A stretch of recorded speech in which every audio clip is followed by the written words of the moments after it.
এই নাগরদোলায় উঠতে বা দেখতে যতটা না ভালো লাগে তার থেকে আমি দূরে বেশি থাকি। তো তোমরা সম্পূর্ণ ভিডিওটা দেখতে থাকো, অবশ্যই তোমাদের ভালো লাগবে।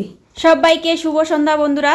তো সারাদিনে ভিডিও শ্যুট করিনি, এই সন্ধ্যাবেলা আমি ভাবলাম তো মেলায় যাব, তো তোমাদের সঙ্গে শেয়ার করি। তো সবাইকে শুভ সন্ধ্যা। কেমন আছো তোমরা সবাই? আশা করি খুবই ভালো আছো, আমি অনেক ভালো আছি। ববিতা মণ্ডল ব্লগে ছোট্ট একটা ভিডিওতে সবাইকে ওয়েলকাম। তো তোমরা কেউ ভিডিওটা স্কিপ করো না প্লিজ, দেখতে থাকো। দেখো আমি সিম্পলভাবে রেডি হয়ে গেছি, একটা গরম কুর্তি আর একটা প্যান্ট পরেছি। রাজদীপ রাজদীপ চলে গেছে ও বন্ধুর সঙ্গে, আর ওর বাবা আমি রণদীপ তিনজনে যাব। তো দেখো চুলটাকে বিরুনি করবো ভাবছিলাম, তো না এইভাবে একটা গার্ডার দিয়ে পেঁচিয়ে নিলাম। কী বলো, তার মধ্যে ঠান্ডা, তো আমার কী বলো তো ঠান্ডার মধ্যে অত সাজতে গুজতে ভালো লাগে না, আর আমি এমনি সিম্পল সাজতেই আমার বেশি ভালো লাগে। আর বাবাও রেডি হয়ে গেছে, বলছে তাড়াতাড়ি চলো। ওই এখন এখন 8টার মতো বাজে, পাক্কা 8টা বাজে। তো দেখো আমরা বেরিয়ে পড়েছি, যেহেতু কাছে হাইটে হাইটে আসলেও হতো, তো দেরি যেহেতু হয়ে গেছে 8টা বাজে। তো চলো আমরা গাড়িতেই চলে আসলাম। তো দেখো দেখতে দেখতে চলে আসলাম তোমাদের সঙ্গে কথা বলতে বলতে। তো এখানে বাবা গাড়িটা একটু দূরেই হেঁটে যাব। আর কি বলতো, বাড়ির কাছে মেলা, এটাই সুবিধা। পুজো দিতে আসছি, আজকে মেলায় আসলাম, ভাবলাম আরও একদিন আসবো। 4-5 দিন মেলাটা থাকবে, রবিবার অবধি মেলাটা থাকবে। আর আজকে হচ্ছে বৃহস্পতিবার, শুক্র শনি রবিবার অবধি থাকবে মেলাটা। তো চলো আমরা হাঁটতে হাঁটতে নিচে নেমে পড়লাম। এই দেখো হাই রোড, ওটা হচ্ছে হাই রোড উপরে, মানে হাই রোড থেকে নিচে নামলাম। নিচের থেকে আবারও হচ্ছে নদী পার হবো। মানে কি বলবো, দিনের বেলা ভিউটা তো তোমরা দেখেছোই অনেকেই, যারা ভিডিওটা দেখেছো পূজার ব্লগটা, না দেখলে দেখে নিও প্লিজ। আর দেখো রাতের ভিউটা দেখো, রাতে বেশ ভালো লাগতেছে। মানে এটাই দিনের বেলাও বেশ ভালো। আমার জানি না এই লটাদেবী মন্দিরে এই জায়গাটা এতটা ভালো লাগে, কি বলবো বন্ধুরা। মেলা তো একটু গোল মতো হয় তাই না। আর এই দেখো দূর থেকে রাতের ভিউটা কি ভালো লাগতেছে। তো চলো হাঁটতে হাঁটতে আমরা চলে আসলাম মন্দিরের কাছে। আর এখানে দেখো বাউল গান হচ্ছে, যদিও বাউল গানটা আমার আলাদাভাবে হলেই ভালো লাগে। এখানে তো পুজো বলো, অনেক লোকে আছে, তো ভালোই হচ্ছে যা হচ্ছে। তো এখানে দেখো যখন পুজো দিতে আসছিলাম পুরোটা একদম লোকের লোক, এতটাই লোক। আর আজকে দেখো ভিড়, মানে অতটাও ভিড় নেই, ফাঁকা। আর যারা যারা দূর দূরান্ত থেকে আসছে মোমবাতি ধূপকাঠি ঠাকুরকে দেখাচ্ছে।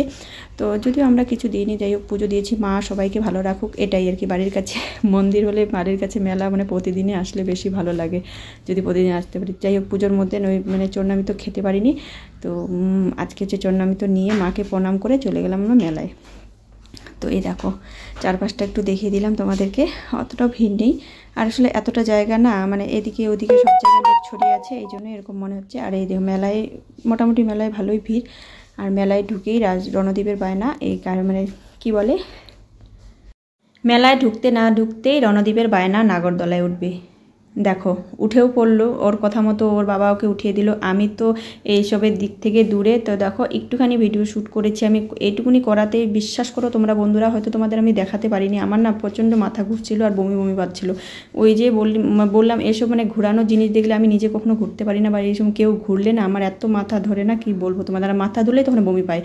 মানে নাগরদোলা যতটা না দেখতে ভালো লাগে, আমার ততটাই খারাপ, জানি না আমার কাছ থেকে। তো ওর বাবা বলতে একটু ঘুরেই তো বলছে কিছু খেয়ে নাও।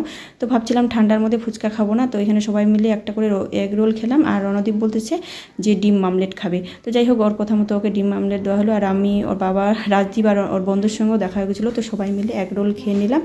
আর বলছিল চাউমিন খাওয়ার জন্য, আমি যে না আর কিছুই খাবো না, এগ রোল এটাই ঠিক আছে।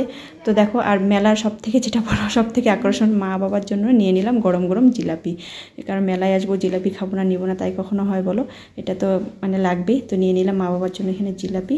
আর এই যে যখন থেকে মেলায় প্রবেশ করেছি বা মেলা আসিনি বাড়ির থেকে, ওর একটাই কথা, আমি রিমোট কন্ট্রোল কার ওর লাগবেই, লাগবে তো লাগবে। রিমোট কন্ট্রোল কার অনেক দিন ধরে নিতে চাচ্ছে, তো এমনি গাড়ি কিনে দেওয়া হয়েছিল। তো যাই হোক আমাকে আমার বরমশাই এখানে দেখো দুটো স্টিকারের প্যাকেট কিনে দিল, একটা ময়ূর আর প্রজাপতি। তো আমি একটাই চেয়েছিলাম, একটার সঙ্গে একটা ফ্রি, ভালোই হলো, তো দুটো নিয়ে দিল। আর এই দেখো অবশেষে রণদীপকে রিমোট কন্ট্রোল কার নেওয়া, মানে নিয়ে দেওয়া হলো। তো ওটার মধ্যে 5টা ব্যাটারি থাকে। তো চলো রিমোট কন্ট্রোল কারের কিন্তু কি বলবো বন্ধুরা, তোমরা জানোই। আর ওর খুশি, কথাই বলে না সন্তানের খুশিতেই খুশি, এই আর কি। তো যাই হোক বেশিক্ষণ থাকিনি, ওই 1-1.5 ঘন্টার মতো মেলায় ঘুরে আবার চলে যাচ্ছি আমরা বাড়ি। তো দেখো ওর বাবা এখানে গাড়ি বার করলো পার্কিং থেকে, এদিকে রণদীপ উঠে যাচ্ছে। ওর গাড়িটা তো হাতে করে নিচ্ছে, মানে ওর এবার গাড়ি হয়ে গেছে, এবার ওর কথা বাড়ি চলো তাড়াতাড়ি, বাড়ি গেলেই ও খেলতে পারবে। তো চলো এই দেখো চাদরটা আমি নিয়ে আসছিলাম, ওনার মতো ওনা নিয়ে নিই। তো এখন এটা কাজে লেগে গেল। তো মাথাটা ভালো করে কানগুলা ঢেকে নিলাম, যা প্রচণ্ড হাওয়া জানো, আর রাত্রেবেলা তো আরও বেশি হাওয়া লাগে। তো চলো বন্ধুরা কেমন লাগলো আমার এই ছোট্ট ভিডিওটা, যা ভিডিওটা যদি ভালো লাগে অবশ্যই লাইক কমেন্ট শেয়ার করে পাশে থাকবে। টাটা সবাইকে। এদিকে দেখো রণদীপ আইসক্রিম খেতে খেতে আসছিলো, তো ওই কাগজটা খুলতে পারছিল না দেখে আমি দাঁত দিয়ে ছিঁড়ে দিলাম। তো টাটা সবাইকে।